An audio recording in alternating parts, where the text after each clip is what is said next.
नमस्कार मित्रों, स्वागत है आपका काइजन स्टडी चैनल पर। मित्रों, आरएसएम एसएसबी ने स्टेनोग्राफर वैकेंसी 2018 का नया एडवर्टाइजमेंट जारी किया है, जिसमें पदों की संख्या को बढ़ाकर अब 1211 कर दिया है। हम इस वीडियो में इसी नए नोटिफिकेशन के बारे में बात करेंगे और जानेंगे कि अब नई एप्लीकेशन की डेट क्या है और लास्ट डेट कब तक है, और यदि पहले अप्लाई कर दिया है तो क्या फिर से अप्लाई करने की ज़रूरत है या नहीं। और साथ ही हम बात करेंगे एग्ज़ाम डेट क्या है और कौन कौन सी कैटेगरी में कितने कितने पद हैं। इन सभी के बारे में बात करते हैं। चलिए बिना समय गवाए, ये देखिए, जिस प्रकार आप देख रहे हैं 18 अगस्त 2020 को ये संशोधित विस्तृत विज्ञप्ति जारी की है। ये आपके सामने पीडीएफ नोटिफिकेशन, ये देखिए। अब सबसे पहले सवाल उठता है कि क्या हमें फिर से आवेदन करना है। तो इसमें साफ साफ दे रखा है कि जिन अभ्यर्थियों ने पूर्व में इन पदों हेतु ऑनलाइन आवेदन कर दिया है, उन्हें दोबारा ऑनलाइन आवेदन करने की आवश्यकता नहीं है। यदि आपने पहले अप्लाई कर दिया है तो फिर से अप्लाई करने की कोई रिक्वायरमेंट नहीं है। और अब हम बात करते हैं कि किस किस श्रेणी में श्रेणीवार वर्गीकरण पदों का, उसके बारे में बात करेंगे कि कहाँ कहाँ वैकेंसी है। तो देखिए, शासन सचिवालय में कुल पद 70 है, जिसमें आप देख पा रहे हैं सामान्य के लिए 13 पद, और अनुसूचित जाति के लिए 11 सामान्य के लिए, और अनुसूचित जनजाति के सामान्य के लिए 8 पद। और आप अपनी अपनी कैटेगरी आगे देख सकते हैं। ये पीडीएफ मैं आपको डिस्क्रिप्शन में प्रोवाइड करवा दूंगा। साथ ही ये जो एप्लीकेशन की लिंक है वो भी मैं नीचे डिस्क्रिप्शन में प्रोवाइड करवा दूंगा, ठीक है। तो ये देखिए, आगे बात करते हैं राजस्थान लोक सेवा आयोग में, इसमें कुल 5 पद है और ये आपके सामने।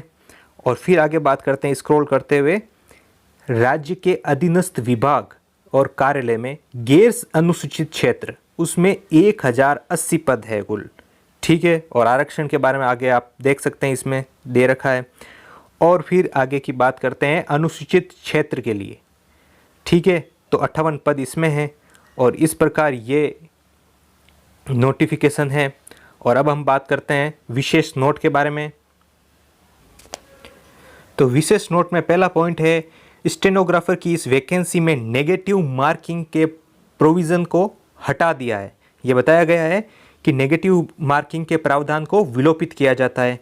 और साथ ही आप जानते हैं कि पदों की संख्या में कमी या वृद्धि हुई है तो आरक्षण संबंधी प्रावधानों में राज्य सरकार के नवीनतम नियमों के अनुसार परिवर्तन किया जाएगा। और चौथा पॉइंट है, जिन अभ्यर्थियों ने शीघ्र लिपि के उक्त पदों की भर्ती हेतु बोर्ड के विज्ञापन के अनुसार आवेदन किया था, उन्हें पुनः आवेदन करना नहीं है। और आप एडिट कर सकते हैं, अपने फॉर्म में कोई गलती है तो संशोधित कर सकते हैं, ये आपको छूट दी जाती है। तो ऐसे में फ़ायदा क्या होगा, ऐसे अभ्यर्थी जो अब तक पिछड़ा, अति पिछड़ा वर्ग या आर्थिक रूप से कमजोर वर्ग ईडब्ल्यूएस और विशेष योग्यजन की नवीन श्रेणी में आते हैं, तो उन्हें संबंधित श्रेणी का लाभ मिल पाएगा। तो उस हिसाब से आप अपनी कैटेगरी को एडिट कर पाएंगे, ठीक है। आगे बात करते हैं, सभी श्रेणियों के अभ्यर्थियों को पुनः ऑनलाइन आवेदन करने का अवसर दिया गया है, जिसके लिए पात्रता की शर्तों की गणना पुनः आवेदन करने की तिथि के आधार पर की जाएगी। अर्थात जिन अभ्यर्थियों द्वारा पहले आवेदन नहीं किया गया था और पहले आवेदन पूर्व में आवेदन की तिथि तक वो एलिजिबल नहीं थे, लेकिन अब पात्रता की शर्तें पूरा करते हैं तो वो पात्र माने जाएंगे। मतलब कि यदि आप 2018 में जब वैकेंसी आई थी उस समय आप एलिजिबल नहीं थे और अब आप एलिजिबल हैं, आपकी एज उस हिसाब से उस कैटेगरी में आ गई है, एलिजिबल हो गए हैं, आपने अपनी शिक्षा पूर्ण कर ली है, तो अब आप एलिजिबल है आज की डेट में, तो भी आप आवेदन कर पाएंगे, भले ही आप पहले 2018 में एलिजिबल नहीं थे। तो उससे इसको कोई लेना देना नहीं है। पॉइंट नंबर 6 कहता है कि जिन अभ्यर्थियों द्वारा पूर्व में आवेदन किया जा चुका है, उन्हें पुनः आवेदन करने की कोई आवश्यकता है नहीं। और पूर्व आवेदन के समय जो एलिजिबिलिटी कंडीशन थी वो ही मानी जाएगी। मतलब कि यदि कोई अभ्यर्थी ऐसा है जिसने 2018 के हिसाब से आवेदन किया था और आज मतलब वो यदि पात्रता से बाहर हो जाता है, उसकी एज आउट हो जाती है, तो क्या वो पात्र माना जाएगा या नहीं? तो वो भी पात्र माना जाएगा मित्रों। 2018 के हिसाब से उसकी डेट की कैलकुलेशन होगी और पात्रता की शर्तें उसके लिए 2018 के हिसाब से मान के वो भी आवेदन कर पाएगा। मतलब कि उसका वही आवेदन माना जाएगा और वो पात्र रहेगा अभी भी।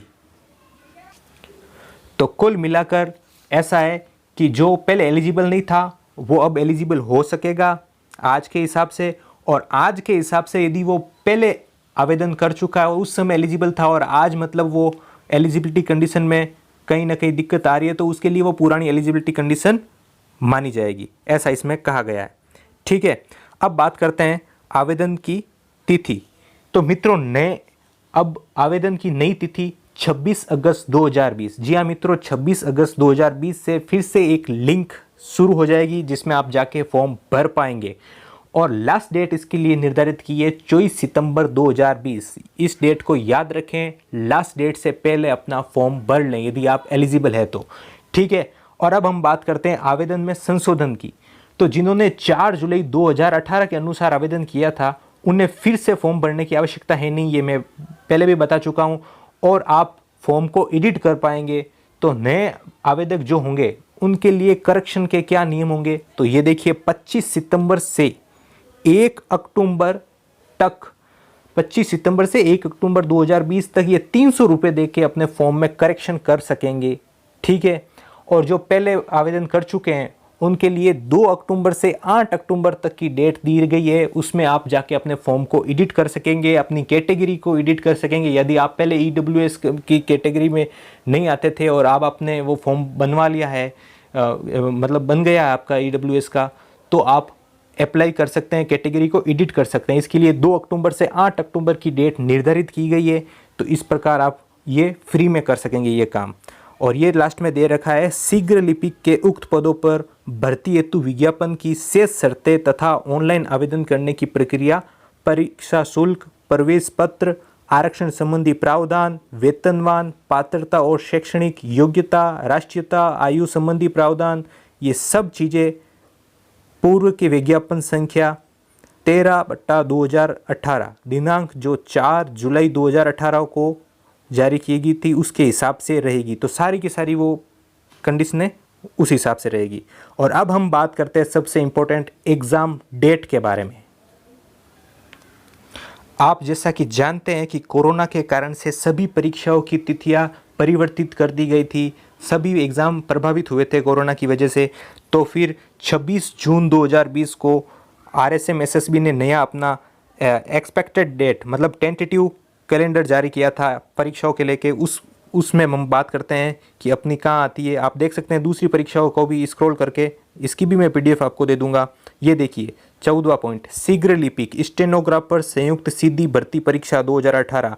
तो अब तक के हिसाब से जो एक्सपेक्टेड डेट है, टेंटेटिव डेट है इस परीक्षा के लिए 21 मार्च 2021।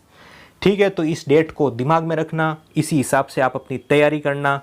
ठीक है, तो ये था नोटिफिकेशन। बहुत बहुत धन्यवाद। वीडियो पसंद आया तो लाइक करना, शेयर करना, जानकारी अच्छी लगी है तो, और यदि कोई डाउट है तो कमेंट बॉक्स में ज़रूर पूछ लेना, मैं जवाब दे दूंगा। और चैनल को सब्सक्राइब जरूर करना। Thank you.